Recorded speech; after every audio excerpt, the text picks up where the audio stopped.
Hey, what's up guys, and welcome back to Anime King. And first of all, I just want to say thank you. Thank you all for 30,000 subscribers. It's been a long journey, but I've gotten to 30,000. And it's all because of you guys, because without you guys, this channel would be nothing. Without your guys' support, without your views, without your comments, without your likes, it's all thanks to you guys. And I'm really grateful guys, so thank you once again. And I hope you guys continue on with this journey with me guys. And yeah, what do you say we begin a new episode? Part 15 of What If Naruto Failed His Genin test and was given intense training. Remember to give this one to 100 likes as usual. Share this to all of your friends in your social media platform. And also guys, stay in tune for those of what is coming your way over on Anime King 2 and Anime King 3. Yes, I have 3 channels. So go ahead and check out those what ifs and enjoy guys. And yeah, without further ado, what do you say begin this new episode start? The intro.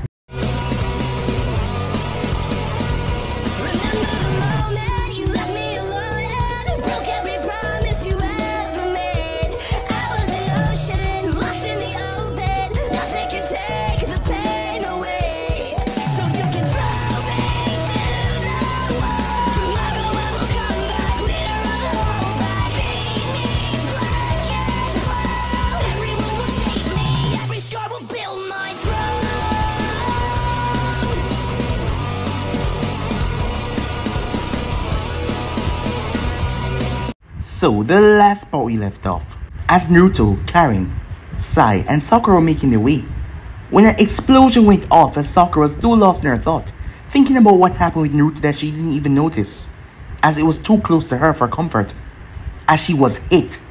But Sai had jumped in the way, and he got the brunt of the explosion, saving her from a nasty, destructive fall. But she still got hurt as the both of them fell, as she passed out. Naruto had assigned Karin to watch over them, as he had to get the scroll and get the hell out of here. He had to get his team out of here. There was no holding back now.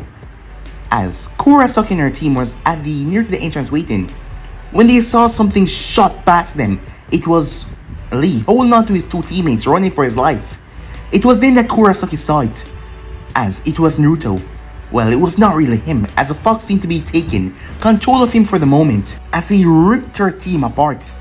But he did not kill her, he even gave her the last scroll that was there, as he wanted to meet her in the finals. They will have some fun, he told her. So with that, Naruto made his way back to his team as Karin was there, watching over them as she had removed all the shrapnel from Sai back. But Karin though, she was playing the act. Yes, it was all an act, as she thought about her lord, Orochimaru-sama. So with that, they made their way back to the tower as Karin didn't have a scroll, as she didn't think that she could keep up anymore. That is what she told them. In fact, she wasn't allowed to go past this part. After all, it wasn't her job. Sakura was having a bit of problem with her throat, as the wire had cut her badly, and there was this toxin that was hurting her throat. As they passed through the forest of death, they were going to take part in the final exams, as the opponents were going to be tough for them. Sakura would be faced off against Neji, something that would be tough for her. Tenten will be facing off against Naruto, and Sai will face off against Rock Lee. So with that, they were taken to the hospital, given that Sakura and Sai weren't in good shape. As it was there that Naruto made his way after going to get something for them to eat. As he made his way back to the hospital, Yujiro was very disappointed in him. That girl that he left his team was. Despite being an ally, she was not from his home village, and he just trusted the girl with his teammates. As a poison was given to Sakura and Sai in the forest. A long-term poison that would kill them later on, and no one would suspect a thing. If they hadn't been taken to the medical ward, no one would have noticed. And Sakura's voice is all messed up because of the poison, with a wire cutting her throat. As she couldn't even shout anymore. She had to use a board to ride on, but her voice would come back, eventually though. But she would have a hard time talking fully. As Yujiro told Naruto how disappointed she was in him for leaving his teammate in that girl's hand, that he barely got to know, as Naruto felt angry at himself. As he didn't know, he thought that Karin, she told him all these things, she told him she was a Uzumaki, and no, as he just felt terrible. But she had training to do with all of them, and someone literally begged her to train him, and that was none other than Kakashi. as he wanted to train Naruto. As Naruto went out of his way to dye his hair back to blonde, as he wanted to see Kakashi's reaction when seeing him. Meanwhile at Kiri, chaos was happening as the Three Tails went out of control and blew up the Mizukage Tower. As a masked man with a spinning Sharingan was watching everything. So yeah guys, was basically last what I thought. You guys can switch across the place and check it out for yourself. So this will begin this new episode. Sasuke was currently making his way, thinking about his choice. Something that would make him as strong as Itachi, that guy had told him. But it would be dangerous, to the point of if he failed, he would die. So he didn't know what to do. But what if Itachi had the same thing? And that was the reason why he was so strong. He needed to have it too. But what if he died? If he died, he will leave the fate of the Uchiha clan to Itachi. And he couldn't have that, as he considered his options. He didn't have to choose right now though. He had a month to think it over. And not to mention think over Ami's worth. If she was more than a simple cover or a mid shield. And there was also the grass team that was there to consider. He didn't even know their names, or the name of a Kunoichi there. He didn't want to admit that he was starting to notice some things in females. But he did feel mildly uncomfortable whenever that Kunoichi looked his way. There were just something in her eyes. Those dark eyes of hers. Still, she held herself up tall, not like her two idiotic teammates, who were just children, squabbling like Kiba and Ami. He thought to himself as he kept on walking. Meanwhile, Sakura wasn't having a good day at all. Sure, she had been able to leave the hospital, but their things had taken a thing for the worse. She didn't know why her parents think that sending her to her room and making her stay there was effective. That wasn't even a punishment. She could climb on walls. She could pick the window lock and walk out. As she jumped from rooftop to rooftop, making her way. She had a scar on her throat. A thin scar. But she could just apply some makeup to make it go away. It wasn't really the end of the world. When she arrived, the training grounds already occupied, with both Sai and Naruto as she landed. As she smiled to them both and waved, Sai nodded back to her. Naruto's eyes were fixed on her throat. There was a hint of pain in his eyes, and the guilt for being the cause of it. She shook her head with a bitter smile. She had been the one distracted, not him. If only she could exert her voice and make it known. "Do you hear it, Nicholas?" asked Sai, as a silence became suffering. "Huh?" said Naruto. "Exactly. Silence is a miracle, isn't it?" said Sai. A tick mark appeared on Sakura's head. "Come off it, pervert," said Naruto. "We all know that you like to be berated by Sakura. You know, I'm starting to think that you're a masochist," said Naruto. "And let's face it, you suck at reading the atmosphere." "That does not make sense," said Sai. "You breathe the atmosphere. You do not read it." "Never mind," said Naruto. "Sakura, are you fine?" he asked, as his eyes turned to look at her with worry. As he focused on her, she realized a tiny thing that she missed. He had blonde hair now. She knew that he had dyed black, but to see it once again in its natural color. "Naruto, why is your hair blonde again?" She tried to say it, but what came out was merely a strangled hiss. As she coughed slightly, she gestured towards her hair and then to his, as he understood the message. "If I make myself visible with blonde hair in the Chunin exams, then when I dye it back I would be appearing far more inconspicuous," said Naruto. Sakura nodded. It wasn't that she disliked him with dark hair after all. It reminded her of Sasuke's. No, what was she saying? She had to make everything clear. The action that she did in the Forest of Death was a spur of the moment thing as she stepped forward. As they were good teammates, romance was not on the table, as she couldn't do anything about it because the rules. Maybe after Chunin, which means it would be another year for her. But that would be a different story. But for now, she had to make it clear. "Sakura," he said. She pointed at him. "Me?" As she nodded, she pointed to herself. "You?" She then made a firm cross with both of her hands. "No," said Naruto, as she nodded. He frowned for a second, until he understood, as his tense posture. She didn't even realize that he was tense. As he sighed, his shoulders sagged a bit. There was a sad look in his eye though. "Of course," he whispered. "I'm sorry for what happened. I'll change teams after." She shook her head. "No," he said, confused. "It's not that." As she shook her head, "No." "Then what are we talking about?" She brought both of her arms to the sky, clutched in the air in frustration. "Prayer," said Naruto. She shook her head once again. She felt something poke her as she turned, as Sai was poking her with a brush. "Cherry, why don't you write it down?" As he also gave her the parchment. She wanted to slap herself. She forgot that he always had ink and parchment available. Well, maybe it was because she was incredibly nervous. What happened in the Forest of Death meant nothing. No, she couldn't write that. She had to make it fully clear. "I didn't kiss you because I like you." No, that sounded harsh. It was just a spur of the moment. Yeah, that would be the best thing. as she wrote it down and passed it to him. As he looked at it, "I already know that," he said. She smiled. Alright. It was official. But the part of her was a bit angry and upset that he didn't think anything of it. "You like Sasuke, right?" he said. She paused as she heard that. Did she like Sasuke? Did she like him anymore? No, she didn't feel feelings for him anymore. He hadn't been a part of the equation for her love life. Since when? She coughed, embarrassed. What could she say to that? In the end, she simply turned red as she shook her head. As she turned her back to him as she wrote something else. As Naruto looked up in the sky, he felt something poking him inside. As Sakura gave him the parchment and turned her face away. As Naruto looked down as he read, "Why did you stop asking me out for dates?" "Well, you say no so many times," said Naruto. "In the end, I realized, no matter how many times I ask, you will never say yes." As simple as that. She bit her lip as she turned back towards him, looking down, before anything else could escalate.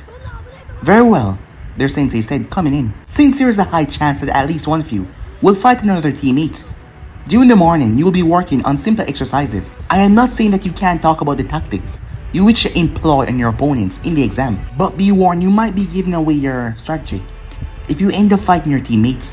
They looked at each other before they turned back to their sensei. "Understood, sensei," they said. Well, Naruto inside did, as Sakura just mouthed the words. "And please stop doing that." "Doing what, sensei?" they said. "Yes, that," she said. She watched as they depart as they start to do their runs around the training ground. Without a second glance, her ears caught the shuffling. As she glanced over to the side, she saw the white mane of Jiraiya the Sannin. What, was the man spying on her team? Surely, he was not going to try and pull them away from her teachings. She only had the morning because he had other sessions in the afternoon. She felt displeased that someone could come and take away her time she had with her team. She actually felt more unnerved by it. She kept on glancing towards the man, expecting to leap out at any moment, asking if he could take Naruto away for some training. But she was going to put her foot down and say no. No one will steal her team from under her nose. As they finished 5 laps, he jumped out.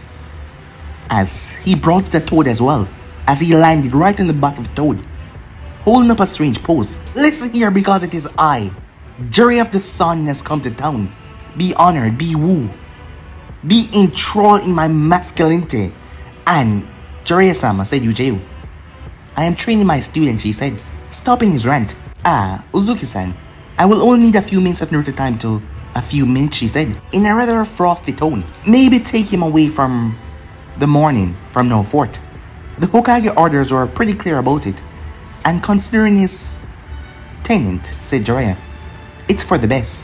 She bit her lip. Going against the word of Jiraiya was fine, but going against her Hokage, that was treason. She could not do that. She forced a smile on her face, a small smile, as Naruto narrowed his eyes towards the man, Jiraiya the Sannin, the one who taught his father, and also the teammate of Orochimaru. But this meant he wouldn't be seeing his teammates for the month, seeing that he had different training in the afternoon, and know that he had training in the morning. "Well, I'll be in your care then, Jiraiya-sama," he said, rather politely.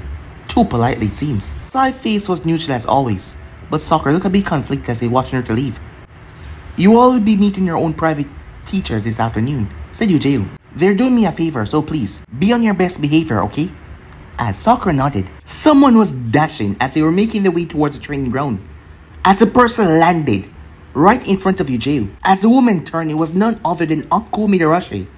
"Hey there, you little ripsy Genin. Oh, you survived Chunin exams with a nasty scar to remember it by," said the uncle as she noticed a scar at the girl's throat. "I think we can find a way to make it look nice and intimidating to your opponent by the time that we're done." He made her way closer like a panther. "Well then, how about you tell me something about you," said Uncle. "Like your favorite color, your name, the type of guy you prefer, or maybe you like girls." As she jiggled her chest. "Aw, how cute," she said. "You're blushing." Sakura was steaming red. She looked towards her sensei and looked back at Uncle as she looked onto her own chest, and that made her angry. She would have wanted to say something about it, but she could not. Not yet, at least. "Can't talk? Can't got your tongue?" "This is gonna be so much fun," said Uncle. "You will be my mute sidekick, or my henchman." Henchwoman should be more appropriate, but since you're lacking in that, hench kid or hench brat. "That's it. From now on, you're hench brat," said Uncle. Sakura growled a bit. Doing that already hurt her throat. "What? Are you refusing my authority?" Uncle asked, as her demeanor changed rather quickly. "That won't do. It won't do at all," as she grabbed the girl by the wrist and with ease threw her on the ground. Sakura tried to get up, but Uncle grabbed her, moving off of the training ground where they were. As Sakura was thrown down to the ground roughly, she got back up only to receive a punch to the stomach. Before she was knocked back down, Uncle then landed right on top of her, pinning her to the ground. "You have no idea," Uncle said. "By the time I'm done with you, you're gonna be a completely different girl." First off, we start with pain tolerance, and with a singing tone, the next hit slammed against Sakura's cheek. As Uncle pulled out a kunai and licked the tip, you know that cutting lines across the cheek, right where they connect to the nose.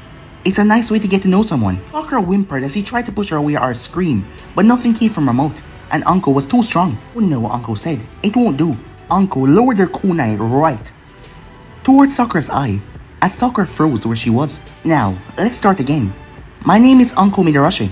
I enjoy dango, bowling, tea ceremonies, and I enjoy wearing pretty yukatas when I go out during the festival. I dislike wimpy and weak girls who believe that this amount of pain is something, and I dislike traders of a leaf. And my dream." As a smile came on her face, "My dream is to drive a thick and pointy sword right through my sensei's gut and hear him scream as he died in agonizing pain." As it was a bashful look on her face, Sakura wondered who the hell her sensei handed her over to. "And you are Sakura Haruno, yes, Genin. You like some boy, I'm sure. Maybe the Uchiha, wealthy, broody, scowling, of an important clan. I mean, who wouldn't at your stupid age? I liked a broody person as well when I was at your age. But then he abandoned me after I gave him my everything. But that doesn't matter, because we're talking about you, right? Now let's see. You started training in the last months. Your body is underdeveloped, and given that you're not an orphan and you aren't poor, it's because you're a flimsy little bitch who thought that food would be wasted on the drain, right? Really hoping that you passed that phase. Did you?" Uncle asked. Uncle brought the kunai tip as it was placed directly on her throat. Sakura didn't even breathe too hard as she was afraid. You know, kunais were a gardening tool at first. If you still want to lose weight, I could trim off a limb, an ear, or an eye if you want. Yeah, we could take out one of your eyes if you want. I mean, you do enjoy taking out eyes, don't you? Your teammate lost his. Cruel way to go. But he still forgave you. I guess some people never learn though. You know, when you're fighting a Kunoichi opponent, to humiliate them is a better way to win. I mean, hurting a Kunoichi by stripping her down, humiliate her to that level. As the sound of fabric ripping was heard as Sakura's struggles increased. See what I mean? I barely scratch your pants, and here you're thinking, "Gah, what is this mad woman gonna do to me?" You know what? I'm conflicted. I should be teaching you, but I think I'm missing something. Although I'm doing a good job though, said Uncle. Maybe we don't have any chemistry. Oh, I know. We're missing your side. As she jumped back, Sakura quickly got to her feet as she looked towards her shorts. Her right leg side had a small cut there. She reached towards her pouch, but it was gone. She looked through her secret pockets as she tried to find her weapons, but there was nothing. "Oh, lost something," said Uncle, mirth in her eyes. You know what? As she launched a kunai up in the air as it flipped and stabbed in the ground. "Come at me with the intent to kill." Sakura quickly moved forward to grab the kunai handle. "And maybe, just maybe," Uncle said, "you will survive this training." Just as she grabbed the kunai at fists, a gut-wrenching punch slammed into her stomach, throwing her backwards. "Well," Uncle said in a teasing tone, "all done?" As Sakura leaned over and spit out blood. "Come on, I'll fight you until blood is the only thing you can taste and feel." Bam! Her feet slammed into Sakura's gut, picking her up off the ground as she twists and delivered a brutal side kick, launching Sakura back. Healing chakra and even men broken teeth, you know. "You'll probably need it by the end of the day," said Uncle. "If you have any teeth, that is, by the end of the day." As Sakura was seeing a hazy red fog in front of her, as she could see the woman though coming towards her, as she was still holding on to the kunai, she could just stay down and stop fighting, and she could lose consciousness, and then there will be no pain. Just a quick nap wouldn't hurt anyone, right? No, it would, she thought herself. Her teammates, they trusted her, right? And she was weak. She had been too weak for too long, as she grinded her teeth together before looking at the woman sternly as she moved forward. The last thing she remembered through the fog and anger was the sadistic smile on Uncle's face. Meanwhile, Sai was having tea. The room was comfortable. The place was nice. He wondered what kind of train they could have inside his house, because it would be destroyed afterwards, wouldn't it? The woman in front of him had red eyes and dark raven hair. She was dressed in a white bandage outfit. He recognized her as a teacher of Team 8. Her name was the Genjutsu Mistress of Konoha. That much he had known about her file. "So, Sai, Do you know why I accepted to teach you Genjutsu? Asked Kurenai. Rock Lee suffered from a chakra depletion problem, said Naruto. He does not possess the necessary chakra to quickly dispel multi-genjutsu techniques or multi-layered genjutsu. Indeed, said Kurenai. And do you know why we're training in this room? She asked. We shouldn't be, said Sai. One mean to remove a genjutsu is through pain. Another is disbelieving illusion with something the brain can catch with the subconscious. My, you did the research, said Kurenai. So the question is, are we really training in my house? And how did you get here? Just as he heard that, his surroundings changed to a grassy hill overlooking Konoha, and he wasn't having tea, but drinking water. As he was sitting on a blanket, he did recall her asking him to sit down. From there, everything became a bit hazy, and now it made sense. She cast a genjutsu on him. You see, genjutsu is a far subtle art, which when mastered can grant the shinobi or kunoichi an unparalleled ace up their sleeve. As Sai nodded, very well then, we will begin a simple imagination exercise.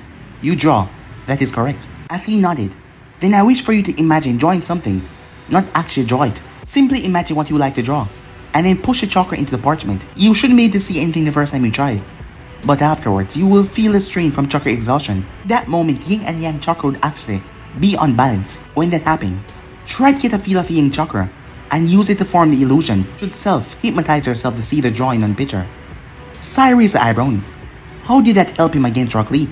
Yang chakra is then used afterwards to propel the illusion from your brain to the one of the enemy. Faster it is done, sometimes with the use of hand signs, the better the genjutsu stick. To do so seamlessly and repeatedly is a mark of a genjutsu expert. To do so flawlessly even under stress. That is what earned me my Genin rank. As she smiled one last time, I expect extreme seriousness from you. This method of training is dangerous. If by mistake you end up draining all of your yang chakra, you might die, she said. He stiffened a bit. His eyes seemed widened at his stiffen. How did that happen? He's never been afraid of death before. He was grown up and trained in root. Being afraid of death was not something he was worried about before. But now he was afraid of dying. But not for himself. It's because his teammates were gonna be sad. They call him pervert, but they care for him. Just like he... Wait, did he care for them? He couldn't go against Danzo-sama orders. But if he had to say it, then yes, he cared for his teammates. As he nodded as he began his training exercise, he was sure to be careful about it. Dickless and Kinky Cherry would be lost without Pervert to keep them in line. Meanwhile, as Naruto watched as the white-haired Sanin brought him over to a large stream, before placing on a scroll next to a tree. Well then, Brat Jiraiya, says he widened his arms. I am the gallant Jiraiya. You have to know about me, don't you? Yes, Jiraiya-sama, said Naruto, as he just looked at the man. As Jiraiya was still in that pose, his arms wide open. He coughed. Alright, yes. You can praise my masculinity later on if you wish, he said. I'm the author of the Ichi series after all. The top-selling book across the Elemental Nation. Top porn book that is, he said, without any shame, with pride in his voice. It is I, Jiraiya. I know, said Naruto, as he wondered if this guy was okay. Did he lose his marbles in some battle or something? Good, said Jiraiya. Jiraiya-sama, said Naruto. Why am I here? Right. I want to officially take you on as my apprentice. What do you think about it? I vouch for you and all. Learn a lot of secret techniques and jutsus under my tutelage in a short amount of time. And also, you will have access to the Toad summoning contract. Toads are the best summon ever to boot. As the man cheerfully smiled and made another thumb-up gesture, Naruto took a step backwards. And that is why, said Naruto. Because the Hokage asked, of course. As the man gave another thumbs up. Can you please stop it with a pose, said Naruto. Nowadays, shinobis give no respect to their elders. None at all, said Jiraiya. The third wanted you to teach me. Why? Said Naruto. Hell if I know, said Jiraiya. Liar, said Naruto. You know, don't you? There's a reason. It either has to do with the Kyuubi in my guts, or something else. After all, Jinjulkis are prized possessions of their village. Have you come to make sure I'm 100% loyal to the third and the village? Sharp brat, said Jiraiya. Well, you got me. I'm the seal expert of Konoha after all. If something is wrong with this seal, then I should check it. The little spectacle you did in the forest, the instant of Ichibai vanishing. Sir Toby want me to check it out. And why didn't you ask me straightforward, said Naruto. Well, that's just the icing on the cake. You see, I've been hearing a lot of things about the prodigy trained by the Yami of Shinobi. Aoba Sensei wasn't called that, said Naruto, stopping the man. Oh, you don't know? Don't know what, said Naruto. Danzo. Danzo Sensei? Yes. Shinmura Danzo, said Jiraiya. He was known as the Yami of Shinobi to the rest of the world. He was a leader of Anbu for years, before moving on to lead a secret unit that is known as Root, that take care of spy capturing within the village, and Black Ops operation outside. He's retired, said Naruto. I never asked him what he did before. So what? If he's retired, then I'm snazzy. Listen, kid, why don't you ask him later on tonight? That way, you'll know if I'm lying or not. As Naruto get a keen eye on the man, before he simply nodded. Well, let's get back to my apprenticeship.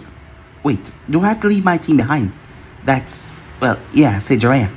Apprenticeships, they're for life, you know? Technically. They do it so when the shinobi master die, the apprentice can take over flawlessly. This doesn't mean that you won't take missions with your team though. Only, you have to follow me around the elemental nation when I go for jobs. And you'll be tested directly for the Genin rank. So I'll leave my team behind, said Naruto. But you'll become stronger, far stronger than before. No, said Naruto, I go with my team. Or I do not go at all, he said. You sure, Jiraiya said. I mean, there's a lot of things I can teach you, like the Rasengan or the summoning technique.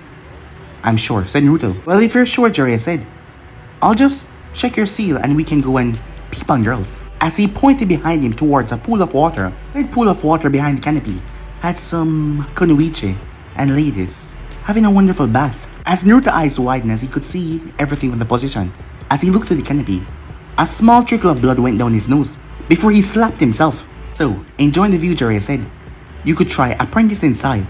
He's a pervert like you, said Naruto. You got it wrong, Jiraiya said. You see, I'm not just any pervert.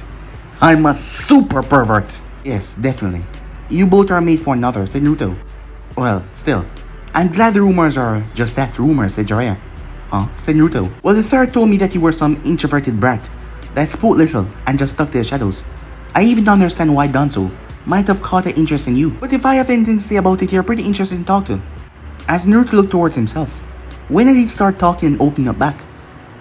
As at the first, he was just sticking by himself. You're right, said Naruto, I think.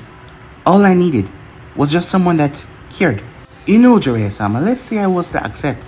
What would happen to my teammates? Well, that will depend. Usually, they will be placed with another shinobi and sent on missions, but if they pass and reach Chunin rank, they might be introduced into a fourth man-Chunin team and sent on patrol duties across the borders of Konoha. As Naruto looked down, let me hear your opinion. What do you think is best for my teammates, he asked. Look, nothing is stopping you from taking the Jonin exam with them, if you so wish, said Jiraiya. And if you don't want to travel with me, I can simply sign off a waiver saying that you have an extremely important secret mission to do. Undercover as a Chunin. You would go that far, said Naruto. You know, said Jiraiya, I'm old and cranky, and my student decided to die, act like the hero that he was. So I got no one to inherit my techniques, you know? If I have to choose before the Konoha library, give them off to some no-name guy, then yeah, I'll rather you have them. That's nice. But why me, said Naruto. Well, that's... Your student was a fourth Hokage, wasn't he, said Naruto. As Jiraiya felt a tingle went up his spine. And I know my mother is Kushina Uzumaki, said Naruto. As Jiraiya froze, and she was under Orochimaru tutelage. He was her sensei. As Jiraiya felt his body becoming cold. So you both met a lot, didn't you, said Naruto. So, I have to ask. The fact that Kakashi Kate is in truth Kakashi Hatake, and he's the fourth Hokage's son, and you're the fourth Hokage sensei, and given a few similarities, that makes me the fourth Hokage's son, doesn't it? Jiraiya was shocked as he looked towards Naruto for anger, sadness, but there was absolutely nothing on his face. His eyes were blank as well. Either the boy was so angry that he didn't know how to think, or either he was just that good at hiding his emotions. Damn it, said Jiraiya, Sensei's gonna kill me. Just to ask, how did you know of Kakashi's real identity? He can't hide his smell, said Naruto. And the reason he hide himself, his identity that is because he's the proctor for the third exam. But why go so far and beg to train me? That's unless he had something to prove. To my father, I have to admit it's true, said Jiraiya. You're smarter than most boys your age. A lot smarter, I must say. I'll take that as a compliment, said Naruto. There was an embarrassing silence until Jiraiya sighed out loudly. Fine, I got the idea. Said Naruto. The fourth had a technique called the Rasengan. And, said Naruto, well, I can't teach you the Rasengan because it's a technique. You know, a really dangerous, life-threatening technique that can kill another shinobi, said Jiraiya. But it's really easy to stumble upon. And someone can stumble upon it by chance. Not to mention when they have the amount of chakra to pull it off. Naruto raised eyebrow. Jiraiya-sama, You weren't suggesting. Call me Sensei, Brat, said Jiraiya. If I'm gonna get flagged from the old geezer, better get flagged for something big than something trivial. We'll check your C later, said Jiraiya. For the moment, try and bring 4 chakra to your right hand. So it was like that. As the members of Team 13 started to train, as the 3 of them trained, preparing for their tuning exams, Chamar snarled as he backhanded the orphan girl in the cheek, sending her to fall on the ground. Hey bye, I told you 500, not 505 or 445. 500. Was it that difficult? Orochimaru-sama, No, he said. When I asked for 500 paper cranes, he said calmly, I expect 500 paper cranes. With a single hand sign, he burned the pile of paper. He grabbed her by the throat. You have until tomorrow to bring me 500 paper cranes, he said. And if you fail, I will have your limbs and use you as a ball. As he dropped her on the ground, as she scampered away from his tent. Really, he snorted. Good aid is so difficult to find. He bit his thumb and summoned a snake, a small one. Tell Manda to get ready. We're attacking in 3 weeks, he said. The snake hissed as he poofed away. As Orochimaru smirked, everything was going according to plan, or plans. He had a lot of them in the motion at the moment. Time skip. Kaizashi, Haruno, had been a baker all of his life. His wife had been a baker all her life as well. As they came from families that were bakers in the time of the first Hokage, when he found the village. So when their daughter said that she wants to join the academy, they did not put their foot down because none of them had been able to mold chakra their entire life or use it towards the efficiency that they need to join the academy. So they let her go. As she always came home talking about how great Uchiha was, always telling them how amazing ninjutsu, genjutsu and all those subjects was. Then it switched as she begged and pleaded with them to not treat Naruto like a monster because he was not one. He watched as his daughter grew up into a fine, young kunoichi. As Mobuki had always been worried, but locking her up in her room didn't make much sense to him. But he was just scared as well. They were all scared for her safety. Kaizashi, he was snapped from his thoughts as there was a Jonin in front of him with light blue hair and blue eyes as he just purchased a loaf of bread from him. Yes, Saburo-san, said Kaizashi. Don't tell anyone I told you, but I saw your daughter training with uncle. Of all people, Midarashi isn't supposed to be teaching anyone, much less a Genin. You would be better off killing the girl yourself than letting her suffer through that training from Midarashi. She frowned. I don't think I know of this Midarashi, he said. She was Orochimaru's apprentice, Saburo said, as he shook his head. I think the traitor turned some screws loose in her head. She was never the same when she came back. I would talk with my daughter tonight, said Kaizashi. You better do that, said Saburo. As with that he left. Sakura slowly opened her eyes at the hospital as she looked up towards the nurse who was treating her. She got you too, huh? The nurse said. Listen, if you're quick and smart, just hide for a week or 2, and she would lose interest, huh? Said Sakura, as she felt her throat on fire. Why did her tongue taste like alcohol? Had she drunk? How had she drink? Do you remember passing out? Yeah, she passed out. Don't try and talk. She probably got drunk and force-fed you something as well. Probably sick. Poor child. What was your sensei thinking? Sakura groaned as the bone snapped back in place. She was happy that her body felt completely soothing, and her body wasn't in so much pain, and she also felt lightheaded. Really, what does she think human bodies are made of? This will take at least 3 days to heal. As Sakura looked towards her left arm. Yes dear, your left arm's a no-no. It wasn't a cast, it was broken. As Sakura felt confused, her mind felt so... as she passed out.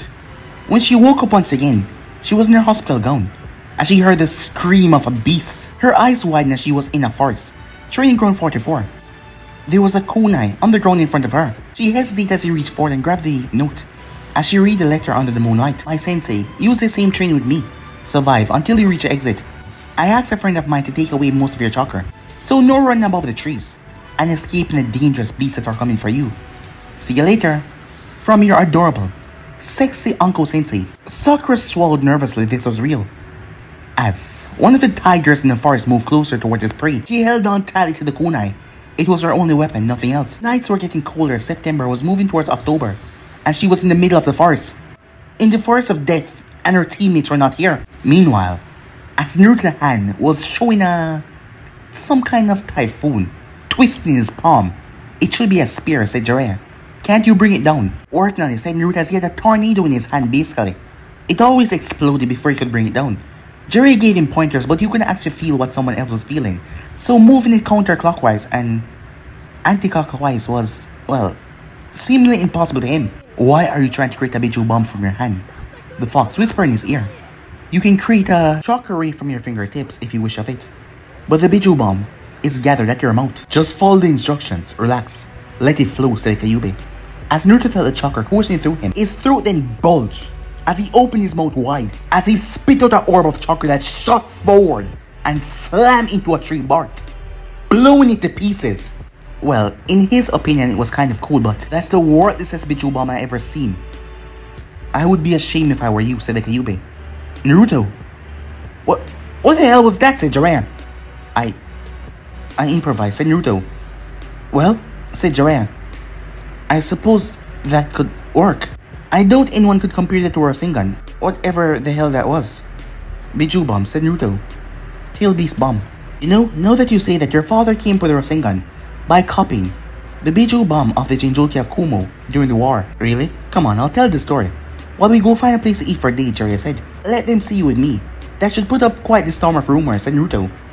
Thanks, Sensei, said Naruto. Now, if only he could tell the boy that he was his godfather, without starting some problem between them. That would be great.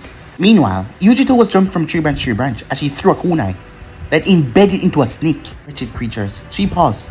Mabe, what's taking you so long? Yujito-sama, we've been running for 3 days. So? I'm not used to it. You're a Jonin of Kumo. Act like it. As she leaped with a powerful jump. 3 days of running was nothing to her. She had to do more intense work when she was just a kid, 5 years old. Learn how to control the power from Nibi. The technique to send a report to the right had consumed a lot of chakra, Mabi tried to say. But Yujito kept on running ahead. But Yujito just thought those were excuses. She knew, excuses. If you could not do something, you could not do it. And that was failure. And there was consequences to failure. She shuddered at the thought of the consequences. She wasn't going to be a failure, she thought to herself. The Raikage gave her a mission and she was going to follow it through. Another snake to the left. As a kunai dropped in her palm as she threw it, slaughtering a snake. Well done, said Nibi in her mind. She didn't know why Nibi hated snake. She knew that they had to do something with the great white snake, but anymore, Nibi wouldn't tell her. Not that they spoke much though, as her instructors told her that any words the Bichu tried to tell her was poisoned with lies. And the Bichu always stayed quiet mostly. Still, if killing snakes got the both of them cooperate smoothly, who was she to complain?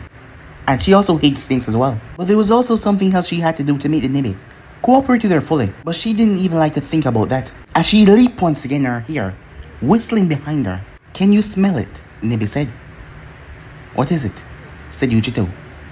It smells of turtle. Such a long time. Must be the standby. Is it moving upwards to Kumo? It appears so, Nibi said. I wonder why though. He's usually not that reactive. Are you lying to me? Said Yujito.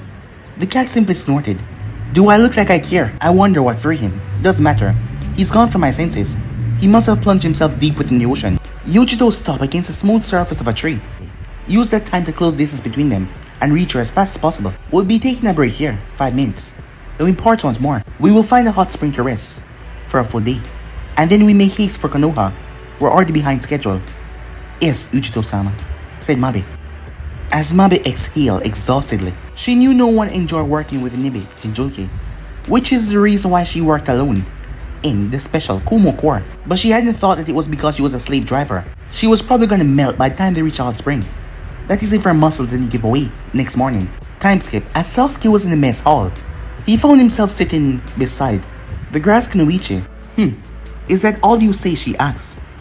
I thought you would be excited about training regime. They don't want me to stress my broken arm.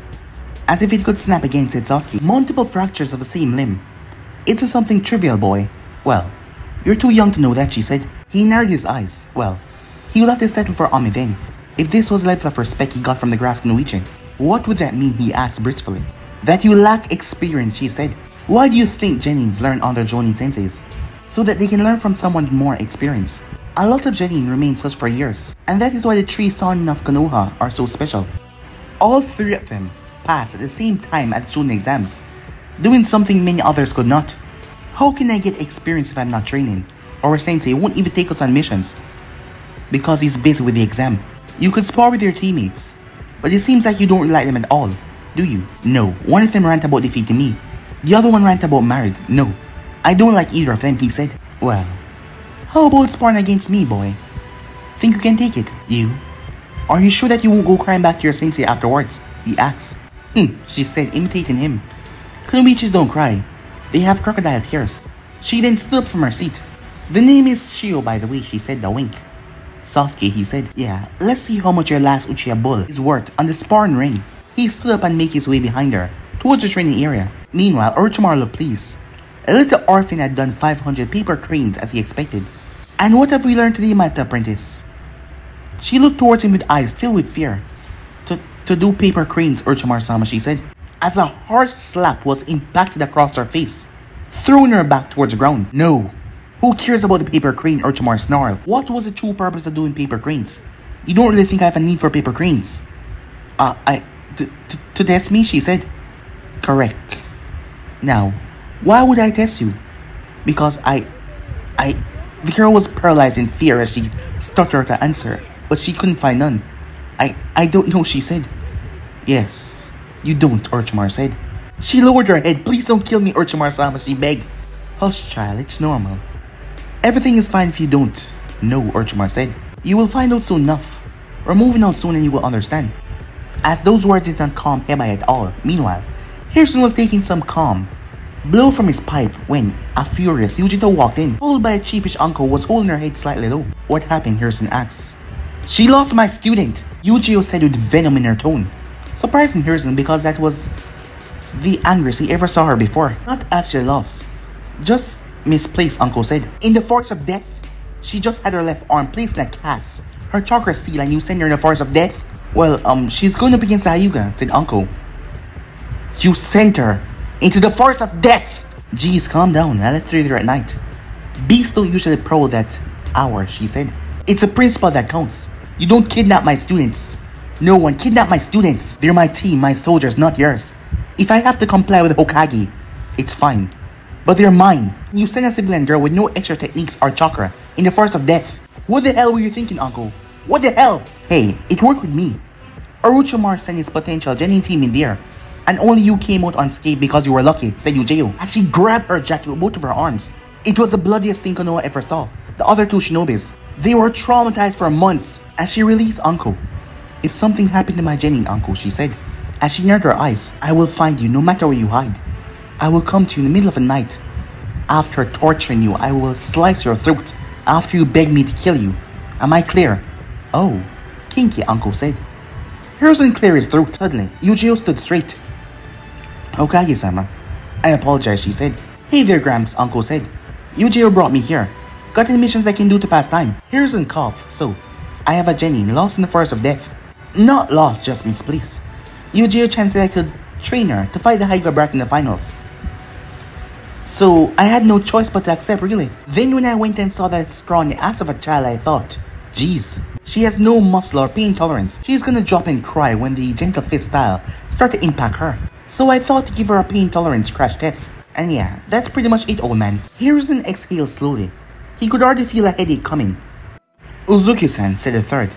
Keep on training your remaining Genins. Sakura will pass off as a fully fledged Uncle Midarashi apprentice for the moment, which will avoid forcing me to execute her for have stolen another Genin from a commanding officer.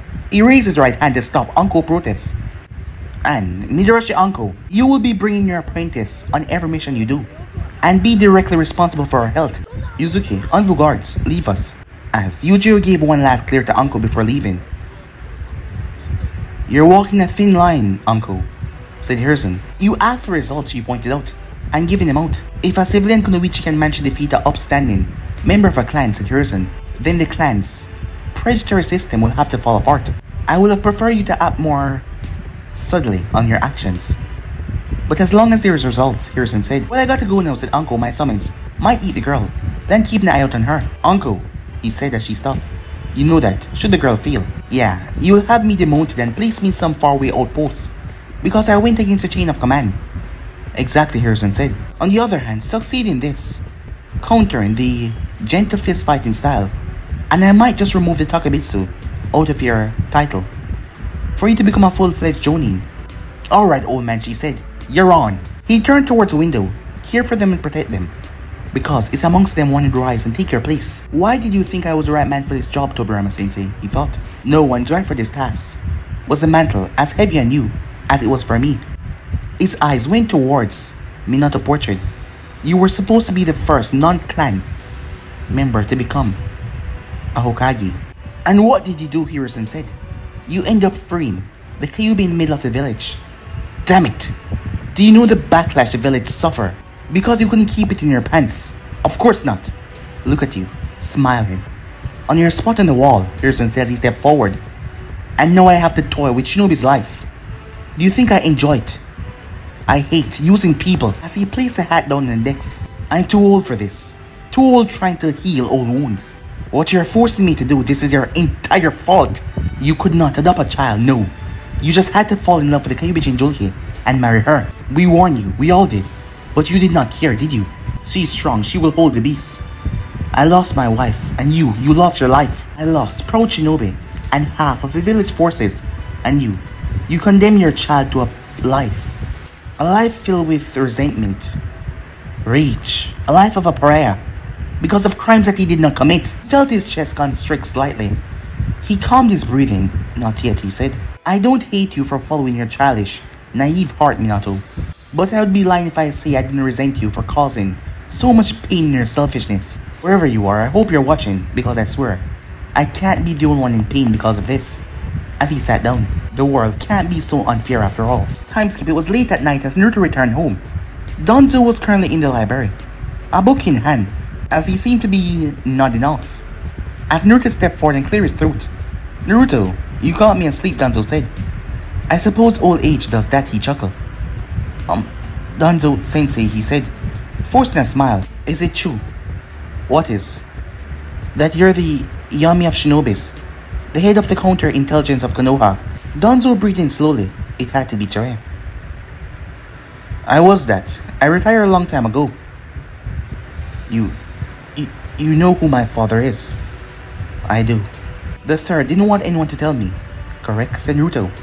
Danzo nodded. That would have been bad. I take it Jiraiya the Sannin told you. Naruto shook his head. It wasn't difficult to put two and two together. And, really, Kakashi, Kate. Who would use that name for a substitute for his real one? Very well, Danzo said. And you do not feel anger? Not much. But he had to, didn't he? Keep that secret. To avoid me from finding out anything. And I suppose I already screamed away my anger a long time ago. It's just unfair that I could not know. It was also done for your safety. Different from being the Kyuubi Jinjulke, your heritage was kept secret to keep you safe. Only a few remained that knew. The passage of time had taken away some. Only a few old geezers and a couple trusted Anbu. Sensei, Jiraiya the Sannin wanted to take me on as an apprentice. But I didn't say yes, said Naruto. You know, Naruto, there's something I wish to tell you, said Danzo. But guys, be in episode right here. If you want to see the next part, do like, subscribe, comment down below, and turn on the bell notifications to stay posted. Remember to share to all of your friends in your social media platform. And also guys, I'm out for now. See you guys soon. Peace.